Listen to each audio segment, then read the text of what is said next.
1944년 독일군이 프랑스에 대한 통제력을 잃기 시작하면서 상황은 역전되었습니다.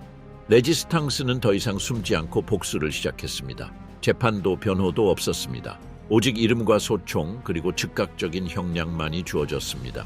나치에 협력했거나 이웃을 고발했거나 민병대에 가담한 사람들은 추적당해 광장, 도로, 지하실에서 처형당했습니다. 어떤 이들은 군중 앞에서, 어떤 이들은 목격자 없이 목숨을 잃었습니다. 아무도 해명을 요구하지 않았고 용서를 구하지도 않았습니다.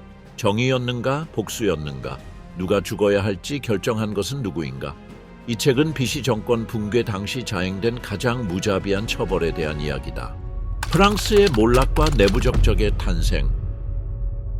1940년 6월 프랑스, 단 6주 만에 유럽에서 가장 존경받는 군사 강국 중 하나가 제3제국의 전쟁 기계 앞에 무릎을 꿇었습니다. 붕괴 속도는 모든 예상을 뛰어넘었습니다. 군대 전체가 붕괴되고 도시들은 저항 없이 버려졌으며 수백만 명의 민간인들이 끝없는 공포와 혼란 속에서 남쪽으로 피난했습니다. 6월 22일 콩피에뉴 숲에서 아돌프 히틀러는 의도적인 굴욕을 안겨주었습니다. 1918년 독일이 패배를 인정했던 바로 그 철도 객차에서 휴전협정이 체결되었습니다. 이 극적인 행위는 새로운 시대의 서막을 열었습니다. 프랑스는 두 지역으로 나뉘었고 북부는 독일의 직접적인 지배에 있었고 남부는 온천 도시 비시에서 곧 그 정체를 드러낼 정권의 통치를 받았습니다. 84세의 필리프 페탱 원수가 신생 국가의 지도자가 되었습니다. 베르댕 전투의 영웅으로서 그의 명성은 점령해서의 단순한 생존을 넘어선 정치적 프로젝트를 정당화했습니다. 비시 정권은 단순히 패배를 관리하는 데 만족하지 않았습니다. 국가 쇠퇴의 근본 원인으로 여겨지는 것들을 제거함으로써 프랑스를 재건하고자 했습니다. 공화주의의 모토는 사라졌습니다. 자유, 평등, 박애는 일가족 조국으로 대체되었습니다. 이러한 상징적인 변화는 급진적인 변화를 예고했습니다. 노조는 해체되었고 정당은 금지되었으며 언론은 검열되었습니다. 독일의 압력 없이 제정된 법령을 통해 유대인들은 공직에서 배제되었는데 이는 협력이 단순히 실용적인 차원을 넘어 이념적으로 자발적인 것임을 보여주었습니다. 총리이자 진정한 협력의 설계자인 피에르 라발은 이러한 정책들을 극단적인 결과로 이끌었습니다. 명석한 변호사이자 경험 많은 정치인이었던 라발은 유럽의 미래가 독일에 있다고 굳게 믿었습니다. 그의 행정부는 프랑스 행정부를 노동자 추방, 인종 박해, 그리고 정치적 탄압이라는 나치의 목표를 위한 효율적인 보조기관으로 전락시켰습니다. 이러한 체계적인 협력의 맥락 속에서 점령된 프랑스에서 가장 두려운 조직이 탄생했습니다. 1943년 1월 30일 히틀러의 집권 10주년과 의도적으로 겹치면서 밀리 프랑세즈, 밀리체 프란차이세의 공식 창설이 발표되었습니다. 법집행기관으로 위장했지만 이들의 진정한 임무는 게슈타포의 잔혹함에 버금가는 수단을 동원하여 내부 저항을 진압하는 것이었습니다. 민병대의 창설자이자 최고사령관이었던 조제프 다르낭은 프랑스 민족주의의 특정 세력을 급진화시키는 데 앞장섰습니다. 제1차 세계대전 참전 용사였던 다르낭은 전강기의 파시스트적 입장으로 선회했습니다. 그의 강렬한 반공주의와 권위주의적 방식에 대한 동경은 그를 아돌프 히틀러에게 충성을 맹세하게 했고 심지어 무장친위대 장교 계급까지 수락하게 했습니다. 밀리체의 조직은 중운사적 성격을 반영했습니다. 민병대는 남색 제복에 베레모를 쓰고 국가 재건의 상징인 그리스 국기를 상징으로 사용했습니다. 조직은 두 부분으로 나뉘었습니다. 민간 직업을 유지하는 일반 민병대와 변경해서 생활하며 집중적인 군사훈련을 받는 전개 부대인 프랑수아르드 프랑가르드였습니다. 다양한 계층의 사람들이 모였지만 그들은 특정한 상황 때문에 하나로 뭉쳤습니다. 이념적 핵심은 패배를 프랑스에서 외세의 영향력을 몰아낼 기회로 여긴 확신에 찬 파시스트들, 즉 유대인, 공산주의자, 프리메이슨, 공화주의자들로 구성되었습니다. 또 다른 집단은 경제적 이유로 참여했습니다. 정기적인 임금, 더 높은 식량 배급, 그리고 독일 내 강제노동 면제가 그 이유였습니다. 세 번째 요소는 조직을 심각하게 오염시켰습니다. 감형을 조건으로 모집된 일반 범죄자들이었습니다. 감옥에서 풀려나 미리체에 합류한 이들은 범죄적 측면을 가져왔고 이는 특히 가학적 신문 방식으로 드러났습니다. 리옹, 마르세유, 툴루즈 같은 도시에서 민병대는 징발된 호텔, 버려진 학교, 행정 건물에 구금 시설을 세웠습니다. 이 장소들은 구타, 감전사, 물고문, 성적 절단 등 체계적인 고문이 자행되는 고문실로 변했습니다. 사형 집행인들이 피해자들과 같은 언어를 사용했다는 사실은 이러한 공포를 더욱 증폭시켰습니다. 연합군 정보부는 민병대가 정규 독일군보다 더 큰 위협임을 확인했습니다. 외부인은 알아차리지 못할 사회적 신호를 해석하는 능력 덕분에 그들은 비밀 조직을 차찬하게 추적할 수 있었습니다. 민병대의 포로로 잡힌 레지스탕스 대원은 생존 가능성이 거의 없었습니다. 1943년과 1944년 사이 민병대는 약 3만 5천 명의 활동 회원을 보유했는데 이는 프랑스 내부 분열의 심각성을 여실히 보여주는 수치였습니다. 민병대는 습격, 강제 추방, 처형에 끊임없이 가담했으며 잔혹하기까지 했습니다. 민병대는 바시오의 앙베르코르 학살과 같은 대량 학살에서 친위대와 직접 협력하여 저항 활동에 대한 보복으로 민간인 73명을 처형했습니다. 전쟁이 연합군 쪽으로 기울면서 잔혹함은 더욱 심해졌습니다. 해방이 곧 재판으로 이어질 것을 알고 있던 가장 헌신적인 무장 세력은 절박한 논리를 채택했습니다. 증인을 제거하고 증거를 인멸하고 주민들을 공포에 떨게 하는 것입니다. 각각의 폭력 행위는 그에 따른 처벌을 더욱 불가피하게 만들었고 결국 똑같이 무자비한 복수로 귀결되는 공포의 악순환을 만들어냈습니다. 밀리체의 협력주의의 가장 잔혹한 얼굴. 밀리세 프랑세즈는 지역 정보, 체계적인 잔혹 행위, 그리고 심리적 공포를 결합한 억압 시스템을 완성했습니다. 밀리세 프랑세즈의 방식은 게슈타포보다 더 효과적이었습니다. 민병대원들은 내부에서 활동했기 때문입니다. 민병대원들은 모든 거리, 모든 가족, 그리고 공동체의 모든 비밀을 알고 있었습니다. 이러한 이점 덕분에 밀리세 프랑세즈는 협력주의 조직 중 가장 치명적인 조직으로 자리 잡았습니다. 장 루샤르는 신체적 폭력을 정당화하는 지적 협력의 전형이었습니다. 신문 1의 누보탕의 편집자이자 그룹 협업의 대표로서 루샤르는 억압을 정당화하는 이념적 틀을 구축했습니다. 그의 사설은 단순히 협력을 옹호하는 데 그치지 않고 박해의 구체적인 대상을 제시했습니다. 루차일의 기사들은 비밀리에 작성된 사망자 명단처럼 기능했습니다. 그가 유대인 공화주의자 또는 저항 세력의 지식인들을 비난할 때마다 그들의 이름이 체포 영장에 등재되었습니다. 선전과 탄압의 공조는 결코 우연이 아니었습니다. 루차일에는 독일 정보기관과 직접 연락을 유지했고 명예훼손 캠페인에 필요한 정보를 입수했습니다. 1943년 3월 루차일의 신문은 인권연맹 명예회장 빅토르 바쉬를 프랑스에서 가장 위험한 유대인이라고 칭하는 사설을 실었습니다. 85세의 이 노인은 친위대가 경멸했던 모든 것, 즉 유대교, 세속적 인본주의, 그리고 드레피스 옹호를 상징했습니다. 이 사설이 실린 지 3주 후 민병대가 리옹 근처에서 바쉬와 그의 아내를 체포했습니다. 두 사람 모두 그 자리에서 처형되었는데 특히 노인에게 가혹한 처사가 가해졌고 바쉬는 사망하기 전 여러 발의 총격을 받았습니다. 리옹 민병대 지역사령관 폴 투비에는 리옹 민병대의 잔혹한 작전을 몸소 보여주었습니다.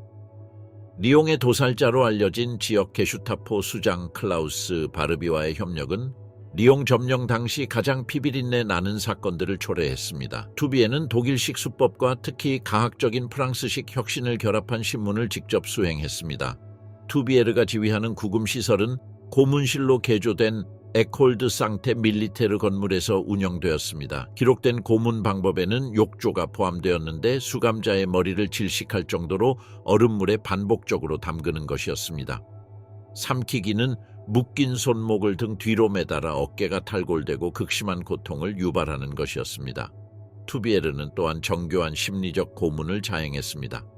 모의 처형, 가족에 대한 위협, 동료 수감자들의 고문 현장을 목격하게 하는 등의 고문이었습니다. 리옹 교도소 생존자 한 명은 투비에가 체계적인 구타와 완전한 침묵을 번갈아가며 직접 고문을 가함으로써 피해자들의 정신적 저항을 꺾었다고 증언했습니다. 축적된 경험을 바탕으로 기법이 더욱 정교해졌습니다. 신문관들은 사랑하는 사람의 죽음에 대한 두려움이 개인적인 신체적 고통보다 더 효과적이라는 것을 깨달았습니다. 그들은 장기간의 고문 중에 수감자들의 의식을 유지하는 방법을 개발하여 정보 제공 능력을 유지하면서도 고통을 극대화했습니다. 투비의 가장 악명 높은 사건은 1944년 6월 29일 BC 정권의 선전장관 필리프 앙리오 암살에 대한 보복으로 발생했습니다. 유대인 인질 7명이 그에 직접 감독해 릴리오에라 파프에서 처형되었습니다. 시신에는 골절 화상, 신체 훼손 등 이전에 고문을 당한 흔적이 있었습니다. 이 학살은 시민들에게 공포를 심어주고 누구도 안전하지 않다는 것을 보여주기 위한 모범적인 행위로 계획되었습니다. BC 정부의 점령지역 담당 총사령관이었던 베르낭드 브리농은 국가 차원에서 탄압의 물류를 조정했습니다. 그는 외교적 면모를 유지했지만 수천 명의 목숨을 앗아간 작전의 직접적인 책임자였습니다. 특히 유대인 주민들을 대상으로 한 대규모 습격을 조직하는 데 결정적인 역할을 했습니다. 1942년 7월 벨로드롬 디베르 습격은 드 브리농이 이끈 협력의 치명적 효율성을 여실히 보여주었습니다. 프랑스 행정기관이 작성한 명단에 따라 4,000명의 어린이를 포함하여 13,000명이 넘는 유대인이 프랑스 경찰에 체포되었습니다. 드 브리농은 이송, 구금, 그리고 추방을 위한 선별 등 모든 과정을 직접 감독했습니다. 드랑시에서 아우슈비츠로 향하는 기체는 드 브리농의 행정인장이 찍혀 있었다. 전쟁 후 회수된 서신들은 그가 강제 추방의 효율성을 개선하는 데 집착했음을 보여주며 절차 속도를 높이기 위한 기술적 개선을 시사했다. 그의 관료주의적 냉정함은 그가 내린 결정의 인간적인 중요성과 대조를 이루었다. 드 브리농은 또한 포로로 잡힌 레지스탕스 대원들을 나치 학살 기관에 인계하는 작업을 조율했습니다. 1944년 3월 그는 파리에 구금된 레지스탕스 국민평의회 구성원들의 추방을 승인했습니다. 대부분의 사람들은 소세의 거리에서 고문을 당한 후 부헨발트와 다우로 이송되어 끔찍한 환경 속에서 목숨을 잃었습니다. 민병대의 정보원 네트워크는 모든 사회 계층에 침투했습니다. 상인, 관리, 교사, 심지어 사제들까지 보호, 돈 또는 특혜를 대가로 정보를 제공했습니다. 이 시스템은 일상생활을 생존의 과제로 바꾸어 놓았고 부주의한 말 한마디가 죽음을 의미할 수도 있었습니다. 민병대는 지역사회 전체의 사기를 꺾기 위한 특수 기술을 개발했습니다. 야간 체포는 시끄러운 차량, 눈에 띄는 제복, 고의적인 고함 소리 등 극도의 드라마틱한 방식으로 진행되었습니다. 이는 온 동네 사람들이 체포 장면을 목격하게 하여 피해자를 넘어 공포를 증폭시키는 것이었습니다. 공개 처형은 이러한 위협 전략의 일환이었습니다. 1944년 8월 17일 툴루즈에서는 민병대가 중앙광장에서 포로 11명을 처형하여 주민들이 그 광경을 지켜볼 수밖에 없도록 만들었습니다. 시신들은 테러리스트 프랑스의 적이라는 표지판과 함께 몇 시간 동안 방치되었습니다. 신문 방법은 특정 잔혹함의 정교함을 향해 발전했습니다. 민병대는 일반적인 신체적 고문 외에도 심리적 저항을 꺾기 위해 특별히 고안된 기법들을 개발했습니다. 즉, 수감자들에게 처형 전 가족에게 작별 편지를 쓰도록 강요하고 그들을 다시 잡기 위해 석방된 척하고 다른 고문 피해자들의 비명을 녹음하는 등의 방법을 사용했습니다. 1943년과 1944년 사이에 민병대는 3천 원 이상의 정치적 암살 사건과 약 7천 건의 체포 및 고문 또는 추방, 그리고 최소 20억 원의 대규모 습격에 직접 책임이 있었습니다. 피난처 없는 사냥, 도망자들의 몰락. 1944년 6월 6일은 BC 정권과 그 협력자들에게 종말의 시작을 알렸습니다. 이제 연합군의 교두보가 된 노르망디 해변은 단순한 군사작전 이상의 의미를 지녔습니다. 4년간의 점령과 탄압으로 촉발된 심판의 시작이었습니다.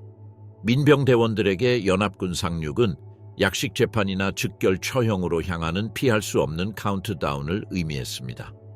민병대 막사에서는 디데이 소식이 공식적인 불신과 개인적인 공황이 뒤섞인 반응을 불러일으켰습니다. 전쟁 후 입수된 내부 문서는 연합군의 패배를 예고하는 대중의 선전과 지휘관들의 진정한 우려 사이의 극명한 대조를 보여줍니다. 리옹의 한 지휘관은 개인 일기에 이렇게 적었습니다. 만약 영미 연합군이 견고한 교두보를 구축하는 데 성공한다면 우리의 운명은 결정될 것입니다. 오늘 우리를 두려워하는 사람들은 내일 우리를 거리낌 없이 증오할 것입니다. 8월 15일 프로방스에서 제2전선이 개전되면서 협력체제의 붕괴는 극적으로 가속화되었습니다.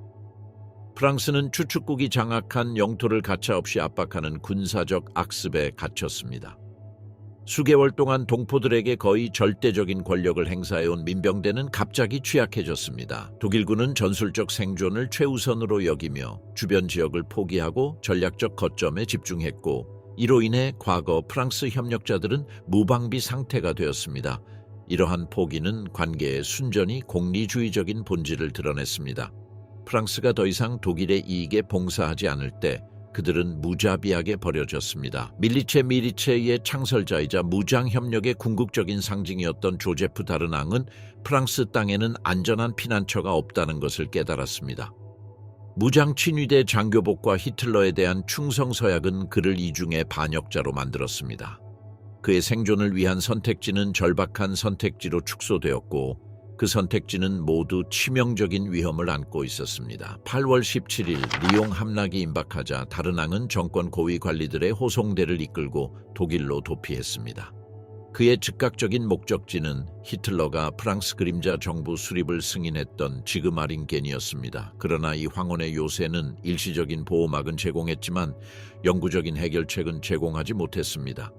다르낭은 독일에서 이탈리아 북부, 특히 알토 아디제 지역으로 가서 중립국으로 가는 협상을 희망했습니다. 이탈리아를 탈출 경로로 선택한 것은 우연이 아니었습니다. 무솔리니의 파시스트 정권이 붕괴되면서 위조 서류를 소지하거나 지방 당국에 뇌물을 주고 이동할 수 있는 불투명한 지역이 생겨났기 때문입니다.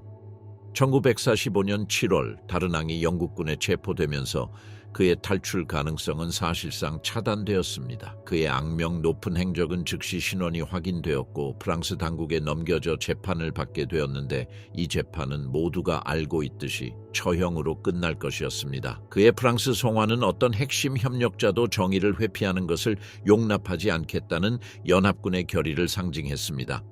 비시 정권의 총리이자 행정협력의 설계자였던 피에르 라발은 달랐지만 마찬가지로 절박한 길을 택했습니다. 그의 목표는 스페인이었으며 프랑코 정권이 그에게 정치적 망명을 허락해 주기를 바랐습니다. 이러한 희망은 전쟁 중 스페인이 추축국의 중립을 지켰고 프랑코 정권과 이전에 접촉했던 경험에 기반을 두고 있었습니다. 8월 17일 라발은 충성스러운 관리들로 구성된 소규모 수행단을 이끌고 비시를 떠났습니다. 그는 먼저 독일로 향했고 지그마링겐에서 몇 달 동안 머물며 망명 정부의 정치적 활동에 참여했습니다.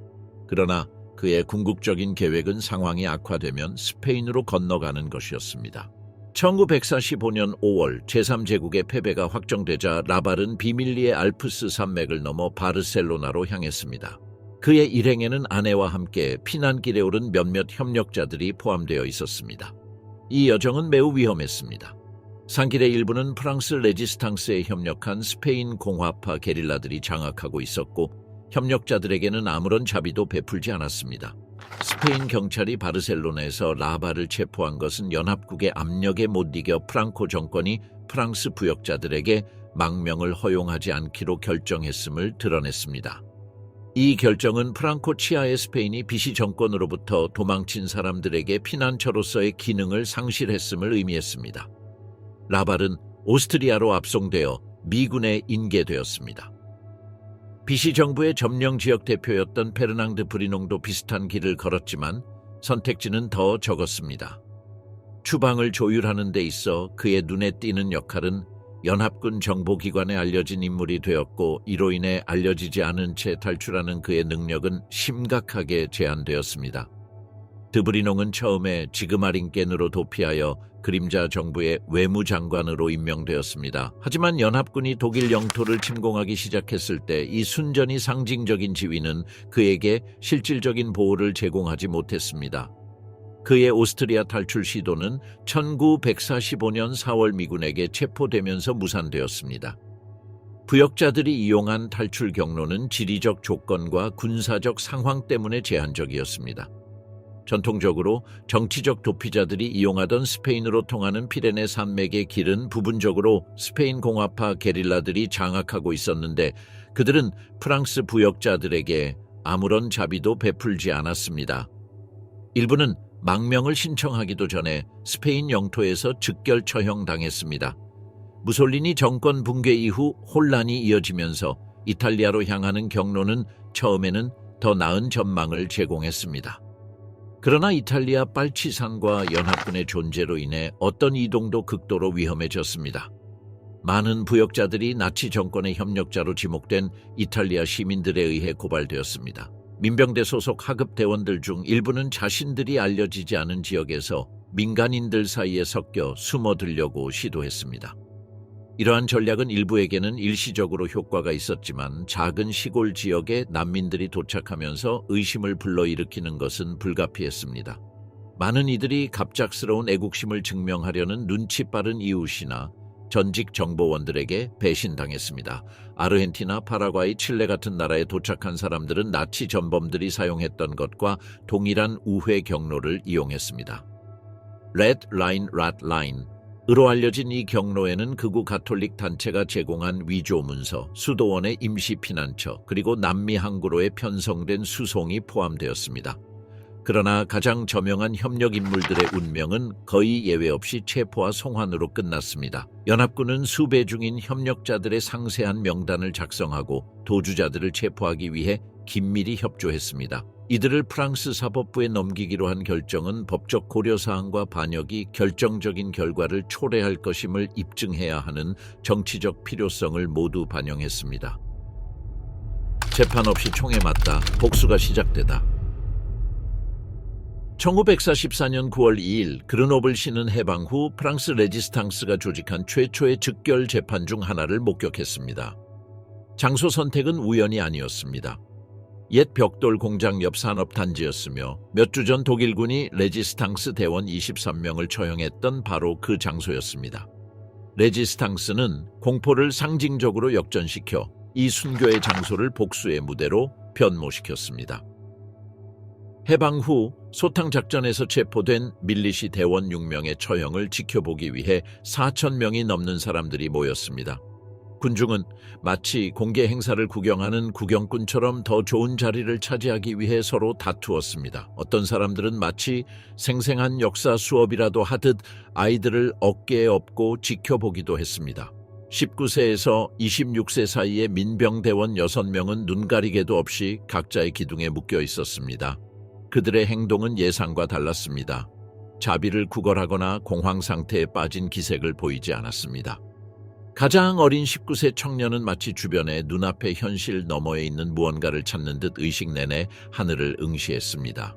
영국 스탠 소총과 프랑스 MAS-36으로 무장한 마키 대원들로 구성된 총살대가 근거리 진지를 구축했습니다. 발포 명령은 별다른 의식 없이 내려졌습니다. 총성이 2번 울렸고 첫 번째 일제 사격 직후 두 번째 일제 사격이 이어지며 죽음을 예고했습니다. 시체들은 마치 안무처럼 기묘하게 균일하게 쓰러졌습니다. 마키 장교 1명이 처형대를 따라 걸으며 각 민병대의 머리에 총을 쏘았다.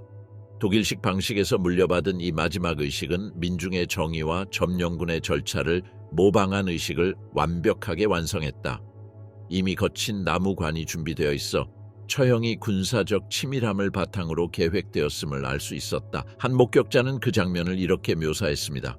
제 북쪽에서 5구의 시체가 끔찍할 정도로 질서정연하게 천천히 쓰러졌습니다. 다른 소녀는 여전히 서 있었습니다. 그는 기둥에 단단히 묶인 듯 등은 곧게 펴져 있었지만 머리는 앞에 있는 사형 집행인들을 향해 숙여져 있었습니다. 이 절차의 정밀함은 레지스탕스가 즉결 재판을 위해 전문적인 방법을 채택했음을 보여주었습니다.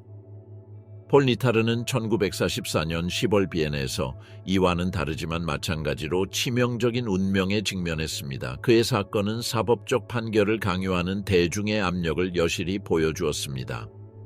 게슈타포가 통제하는 사무실에서 행정서기로 일하던 니타르는 당초 징역형을 선고받았습니다. 그러나 그르노블에서 그의 성공적인 항소는 지역 주민들의 격렬한 반발을 불러일으켰습니다. 거리 시위와 린치 위협에 시달리던 비엔 해방위원회는 항소 판결을 뒤집고 즉시 사형을 집행하도록 명령했습니다. 이 결정은 법치주의 회복에 대한 열망과 법적 뉘앙스를 무시한 대중의 복수심 사이의 갈등을 반영했습니다. 온 가족을 포함해 약 5천 명이 옛군 막사 앞 광장에 모였습니다. 장 필립 샤르보니에가 처형 장면을 촬영했는데 그의 사진에는 처형 순간뿐만 아니라 군중의 표정까지 생생하게 담겨 있었습니다. 만족감, 병적인 호기심, 그리고 집단적인 카타르시스가 뒤섞인 표정들이었습니다. 니타르는 반역자에게만 적용되는 의례에 따라 눈가리가 없이 기둥에 묶였습니다. 15m도 채 안 되는 거리에서 총격이 가해져 치명적인 명중률을 보장했습니다. 사진들은 아이들이 부모의 어깨에 기대어 지켜보는 가운데 그의 몸이 구속구에 매달려 쓰러지는 모습을 보여줍니다. 미성년자 앞에서의 폭력이 일상화되는 것은 잔혹 행위가 얼마나 일상에 깊이 뿌리내렸는지를 보여줍니다. 게슈타포 하이에나로 알려진 바이올렛 모리스는 다른 경우를 대표했습니다. 그녀의 배신은 특히 눈에 띄고 모욕적이었습니다. 전 올림픽 선수이자 제1차 세계대전 참전 용사였던 모리스는 독일 정보기관에 적극적으로 협력하여 조국뿐 아니라 자신의 영웅적인 과거까지 배신했습니다. 1944년 4월 26일 모리스는 바이유 가족, 지역 협력자, 그리고 2명의 미성년자와 함께 시트랭 트락숑 아방을 타고 노르망디 시골길을 달리고 있었습니다. 그녀의 차량은 이전에 슈르쿠프 마키, 서코우프 마킷과 계획된 매복을 준비하면서 파괴된 적이 있었습니다. 차량이 급커브에 멈춰 서자 도로 양쪽에 배치된 소총병들이 동시에 사격을 개시했습니다. 공격은 1분도 차에 걸리지 않았지만 그 강도는 엄청났습니다. 기관총과 소총의 연발 사격으로 차량은 폐허로 변했습니다. 모리스는 몸통과 얼굴에 최소 7발을 맞았고 차량 탑승객 전원과 함께 즉사했습니다.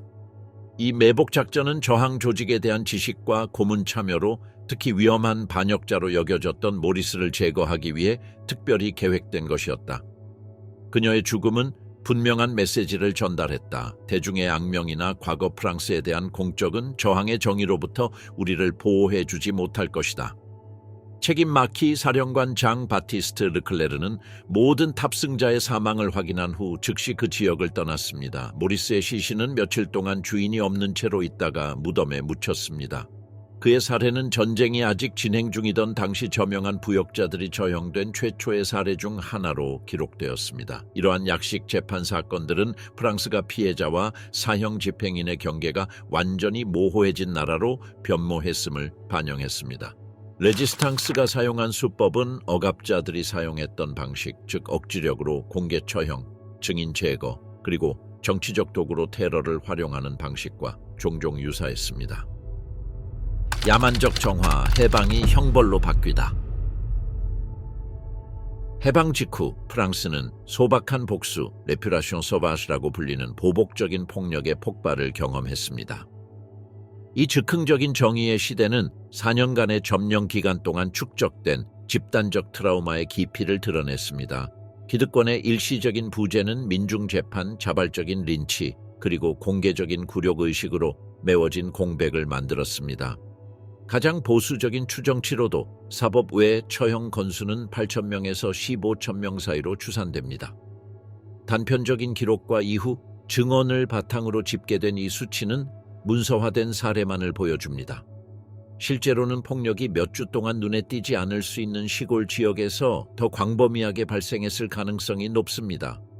부역 언론인이자 지식인이었던 조르주 수아레스는 이 숙청의 첫 번째 주요 표적 중 하나가 되었습니다. 그는 오주르디 에우조드이와라 제르브 라케르브의 기고한 글에서 제3제국과의 협력을 꾸준히 옹호하며 자유 프랑스 지도자들을 공격하고 점령을 독일의 지도 아래 국가 재건의 기회로 정당화했습니다. 1944년 11월 9일 수아레스는 FTP-MOI 프랑스 노동자 및 빨치산, 마인도브르 이민 단원들에 의해 체포되어 파리의 특별법원에 끌려갔습니다. 재판의 진행 속도는 이 재판이 실제 재판이라기보다는 선고의식에 가까웠음을 드러냈습니다. 그의 비난은 그가 자신의 저서를 통해 패배를 정당화하고 점령을 정당화했다는 데 집중되었습니다. 약식 재판에서 그의 가장 타협적인 기사 발췌문들이 낭독되었는데 그 중에는 프랑스의 쇠퇴는 독일의 지도 아래 재건을 요구했다. 와 저항은 부패한 정치체제의 마지막 숨통을 조였다는 진술이 포함되어 있었습니다. 적대적인 법정에서 큰 소리로 낭독된 이 발언들은 그의 즉각적인 운명을 결정지었습니다. 같은 날 총사령이 선고되었습니다. 처형은 같은 날 오후 몽루주 요새에서 이루어졌으며 항소나 구제의 시간도 주어지지 않았습니다. 수아레스는 부역 기사에 실린 혐의로 동지들을 잃은 레지스탕스 전사들로 구성된 총사령 집행대 앞에 끌려갔습니다.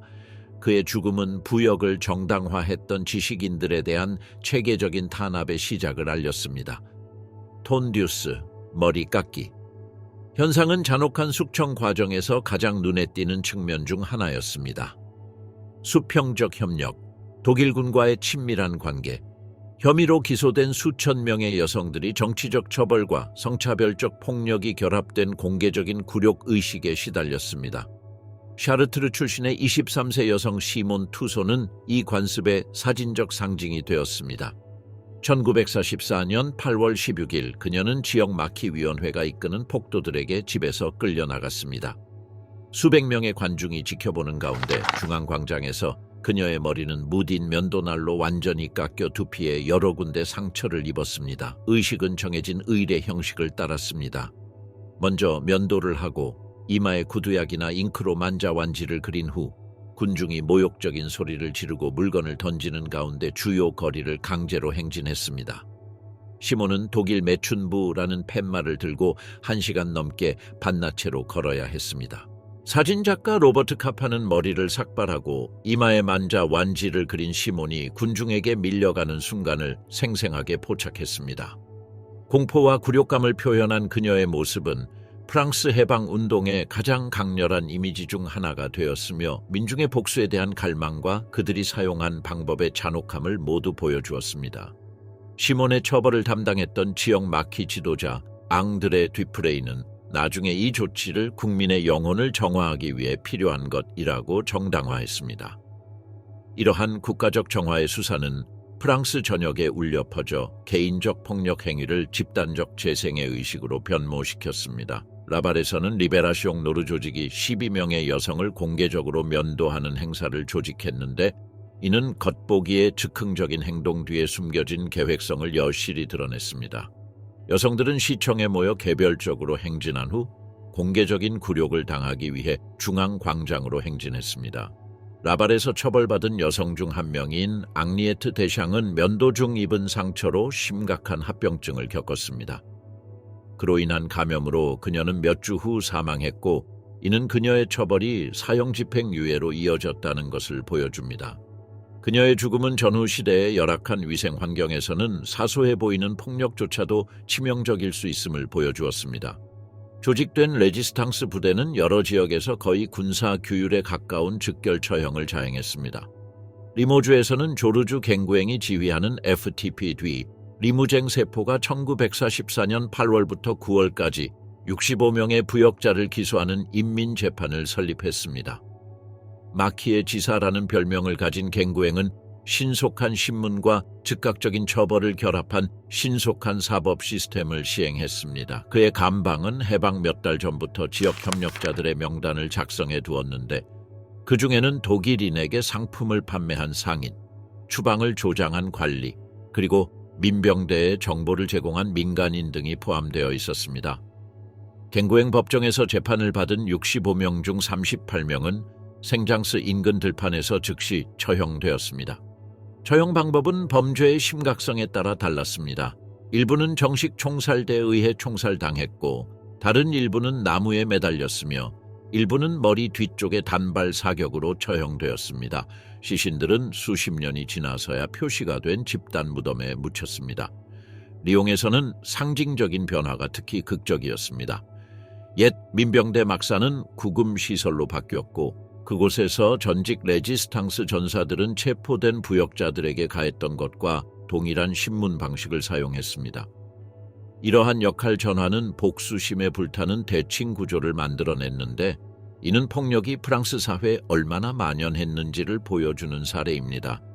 가스파르라는 별명으로 알려진 에밀 쿠로동은 오베르뉴에서 소탕 작전을 지휘하여 1944년 7월부터 10월 사이에 최소 120명을 처형했습니다. 그의 감방은 점령 기간 동안 엄청난 손실을 입었는데 그 중에는 민병대의 손에 그의 부관 여러 명이 고문을 당하고 사망한 것도 포함됩니다. 쿨로동은 자신이 거울 정의 Mirror Justice라고 부르는 방식을 시행했습니다. 고문에 가담한 협력자들은 처형 전과 동일한 방식으로 처형되었습니다. 저항군을 교수형에 처한 민병대원들은 같은 장소에서 교수형에 처해졌습니다. 강제 추방을 조장한 정보원들은 강제 수용소행 열차가 출발했던 기차역에서 처형되었습니다. 이후 문서에 따르면 이 조직들은 상세한 목표 목록, 구체적인 제거 방법, 그리고 처형의 심리적 영향을 극대화하는 일정을 가지고 운영되었음이 드러났습니다. 잔혹한 숙청이 겉보기에는 자발성으로 보였지만 그 이면에는 상당한 수준의 조직화와 사전 계획이 숨겨져 있었습니다. 처형 방법은 지역과 감방마다 달랐습니다. 시골 지역에서는 나무나 임시 구조물에 교수형을 매는 것이 주를 이루었습니다. 도심에서는 안뜰이나 광장에서 처형하는 것이 선호되었습니다. 일부 감방에서는 특히 상징적인 방법을 채택했습니다. 정보원을 강물에 빠뜨리거나 방화범을 산채로 불태우거나 추방을 조장한 협력자를 산채로 매장하는 것이었습니다. 혈액시험, 국가가 통제권을 쥐다. 샤를 드골의 임시정부가 수립되면서 프랑스는 사법제도화 과정에 돌입했는데 그때까지 사법부는 국민법원에 의해 무질서하게 운영되어 왔습니다. 고등법원 하우트 코드 저스티스과 예외 재판소 트리뷰노 덱셉션의 설립은 야만적인 숙청에서 합법적 정화 에프라션 레갈로의 전환을 의미했지만 민중의 복수심은 여전히 사법 판결에 결정적인 영향을 미쳤습니다. 1944년에서 1951년 사이에 약 30만 건의 협력 혐의 조사가 시작되었습니다. 절반 이상이 기각되었지만 재판에 회부된 사건 중 6,763명이 사형을 선고받았습니다.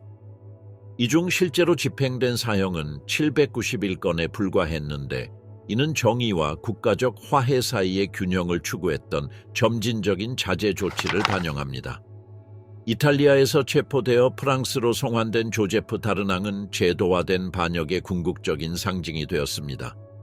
1945년 10월 3일 파리 고등법원에서 열린 그의 재판은 프랑스가 확립된 법적 절차에 따라 반역자들을 재판할 수 있는 능력을 최종적으로 시험하는 자리로서 국내외의 주목을 받았습니다.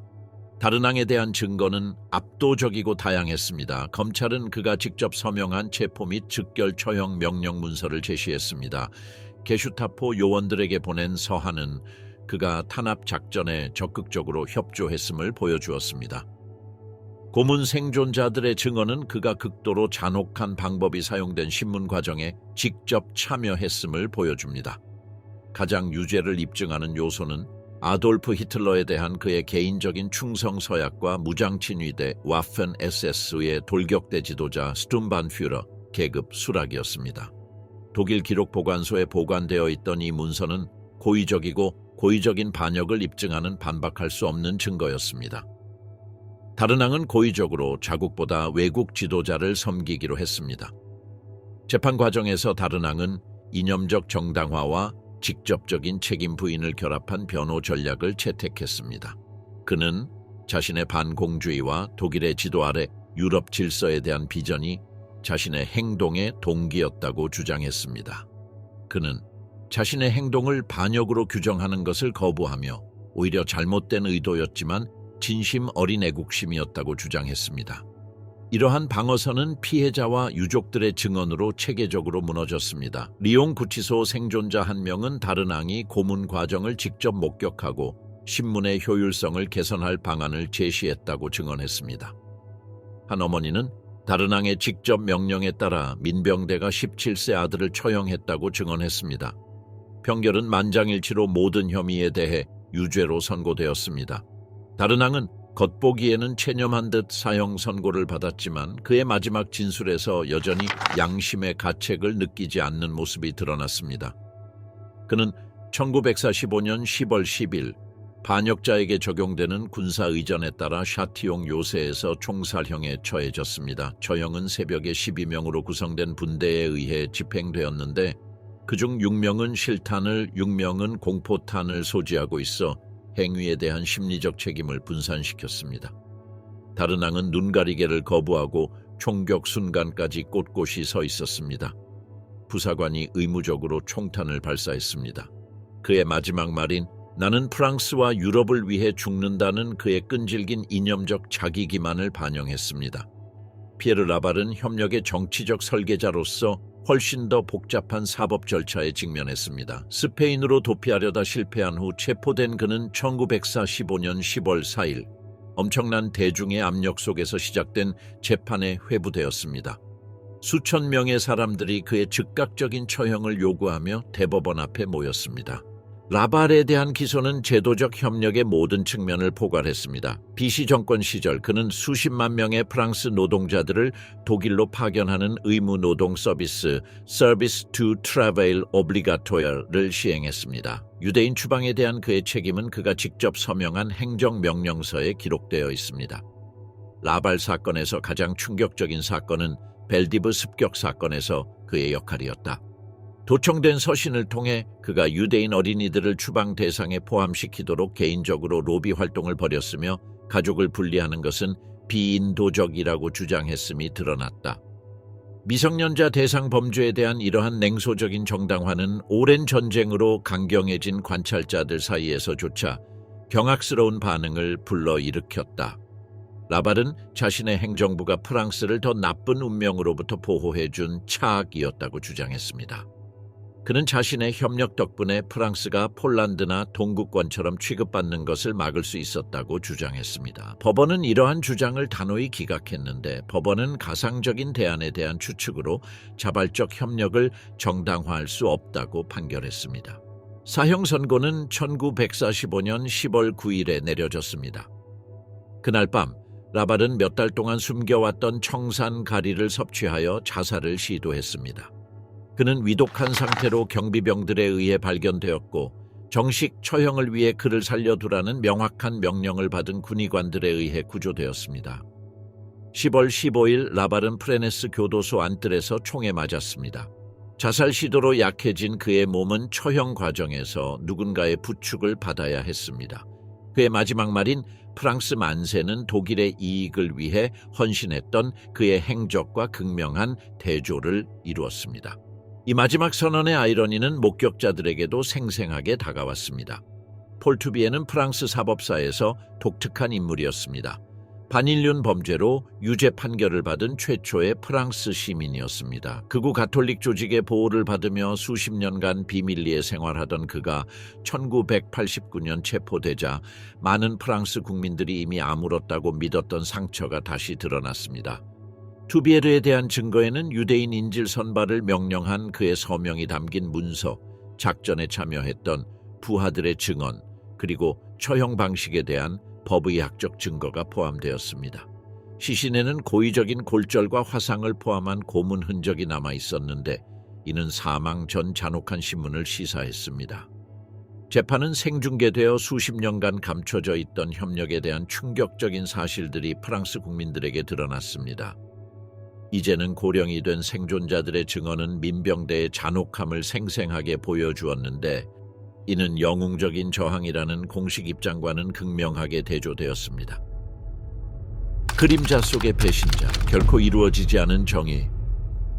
수천 명의 부역자들이 즉결 처형이나 정식 재판에 직면했지만 상당수는 나치 전범들이 사용한 것과 맞먹는 정교한 탈세망을 통해 프랑스의 사법망을 피했습니다.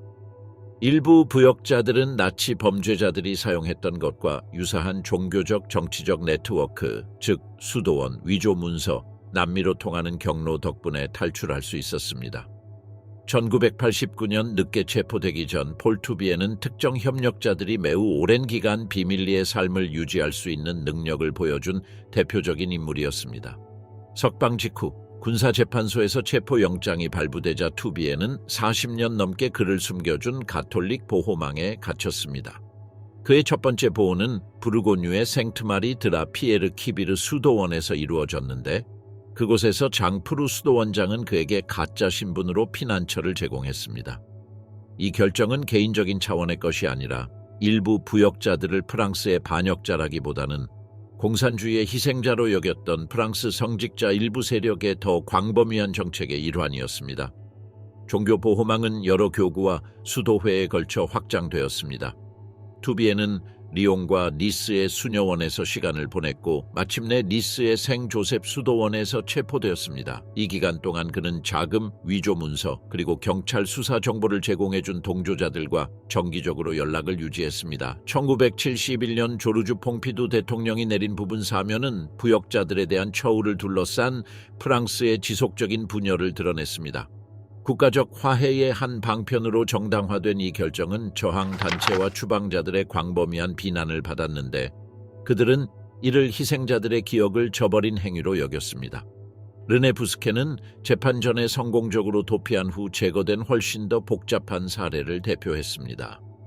비시 경찰 사무총장으로서 부스케는 벨디브 지역을 포함한 유대인 거주 지역에 대한 대규모 습격을 직접 지휘했습니다. 탄압 작전에 대한 그의 상세한 지식은 그를 프랑스의 홀로코스트 공모를 보여주는 파괴적인 증인으로 만들었습니다. 전쟁 후 부스케는 민간 부문에서 경력을 재건하여 주요 금융기관의 고위직에 올랐습니다. 그의 사회적 복귀는 숙청 과정에서 정치적으로 살아남은 인물들을 연루시킬 수 있는 공모의 여러 측면에 대한 그의 침묵을 높이 평가한 정치적 접촉에 의해 촉진되었습니다. 1991년 마침내 반인륜 범죄 혐의로 기소된 부스케는 프랑스의 협력의 실체를 드러낼 위기에 처한 여러 조사의 표적이 되었습니다. 1993년 6월 8일 정신적으로 불안정한 크리스티앙 디디에에게 암살당하면서 그의 증언이 점령에 대한 공식적 설명에 치명적일 수 있었던 한 인물이 편리하게도 제거되었습니다. 자크 드 베르농빌은 저명한 협력자들이 프랑스의 사법망을 완전히 피할 수 있었던 라틴 아메리카 탈출 경로를 예시했습니다. 퀘벡 지역에서 캐나다 동조자들과 협력하는 임무를 수행하는 동안 작전을 담당했던 민병대 장교로서 드 베르농빌은 그의 탈출을 용이하게 해준 국제적 인맥을 보유하고 있었습니다. 해방 후 드 베르농빌은 처음에는 스페인으로 도피했는데 프랑코 정권은 프랑스 부역자들에게 임시 피난처를 제공했습니다. 그곳에서 그는 가톨릭 단체들이 제공한 문서를 이용하여 1948년 브라질로 이주하는 데 성공했습니다. 리우데자네이루에 도착한 것은 완전히 조작된 정체성 하에서 새로운 삶의 시작을 의미했습니다. 브라질에서 드 베르농빌은 더욱 은밀한 활동을 위한 은폐막 역할을 하는 수입 회사를 설립했습니다. 이후 기밀 해제된 외교 문서에 따르면 그가 프랑스와 독일 정보기관과 연락을 유지했다는 사실이 드러났는데, 이는 그의 망명이 인도 절차를 복잡하게 만드는 간첩 활동과 관련이 있었음을 시사합니다. 1972년 그의 자연사 Natural Death는 그가 점령 기간 동안 저지른 범죄에 대한 정의 구현 가능성을 완전히 끝장냈습니다. 버논빌 사건은 냉전이 어떻게 과거 협력자들을 정보활동의 잠재적 자산으로 변모시켰는지, 그리고 그들이 의도치 않게 기소로부터 보호받았는지 보여줍니다. 프랑스 협력자들이 사용한 렌라인 라트라인은 원래 나치 전범들을 위해 개발된 수법을 그대로 재현한 것입니다. 이러한 경로에는 오스트리아와 이탈리아 수도원을 경유하는 것, 국제적십자사가 제공한 위조 문서, 그리고 프랑스와 범죄인 인도 조약을 체결하지 않은 국가로의 접근이 가능한 남미 항구로의 공동 수송이 포함되었습니다. 후안 페론 정권이 유럽 난민을 심층적인 배경 심사 없이 수용하는 정책 덕분에 아르헨티나가 선호되는 목적지가 되었습니다. 파라과이와 칠레 같은 국가들도 특히 국가 개발 사업에 유용한 기술적 역량이나 재정적 연주를 갖춘 협력자들에게 피난처를 제공했습니다. 보르도 지역의 고위 민병대 장교였던 르네 플레베는 일부 도망자들이 완전히 새로운 신분을 확립하는 능력을 보여준 전형적인 사례입니다. 1946년 아르헨티나로 도피한 후 그는 르네 마르틴이라는 이름을 사용하고 부에노스아이레스에서 번창하는 수입 사업을 시작했습니다. 그의 새로운 정체성은 너무나 완벽해서 아르헨티나 시민과 결혼하고 가정을 꾸리고 명망 있는 사회에 적응할 수 있었습니다. 35년 동안 그는 완전히 평범한 삶을 살다가 1983년 우연히 한 프랑스 관광객에게 신원이 확인되었습니다. 그의 아버지는 플레벤 정권 시절 고문을 당했습니다. 플레벤의 신원 확인으로 수십 년간 잠잠했던 수사가 재개되었습니다. 그러나 그의 고령과 복잡한 범죄인 인도 절차로 인해 1987년 자연사하기 전에 프랑스로 송환되지 못했습니다. 그의 사건은 성공적인 도주 가능성과 기소유예의 실질적인 한계를 모두 보여주었습니다. 세르주 클라르스펠트와 같은 나치 사냥꾼들이 프랑스 부역자들을 색출하고 추적하는 데 끈질기게 나선 덕분에 이 도주자들을 법의 심판대에 세우라는 국제사회의 압력이 지속되었습니다. 유대인 단체의 자금 지원과 민주정부의 지원을 받은 클라르스펠트의 수사를 통해 라틴 아메리카에서 가짜 신분으로 활동하는 수십 명의 부역자들이 적발되었습니다. 그러나 법적 제약, 보호정부의 저항, 그리고 시간의 흐름으로 인해 이러한 신원 확인은 구체적인 사법적 성공보다는 도덕적 승리로 변질되었습니다. 신원 확인된 부역자 대부분은 인도되기 전에 자연사하여 그들의 비밀을 무덤까지 가져갔습니다. 이러한 성공적인 탈출의 유산은 점령 이후 프랑스의 정의와 화해에 대한 담론을 영구적으로 복잡하게 만들었습니다. 가장 잔혹한 부역자들 중 일부가 희생자들이 집단 무덤에 묻히는 동안 수십 년 동안 자유롭게 살았다는 인식은 불의에 대한 끊임없는 감정을 부추겼고, 이는 이후 역사적 기억에 대한 논쟁에 영향을 미쳤습니다. 최근 수십 년간 기밀이 해제된 문서들을 통해 도주 협력자 보호에 명망 있는 기관의 최고위층까지 연루되었다는 사실이 드러났습니다. 가톨릭 교회, 서방 정보기관, 그리고 국제 인도주의 단체들은 전범들이 정의를 회피할 수 있도록 하는 작전에 다양한 정도로 가담했습니다.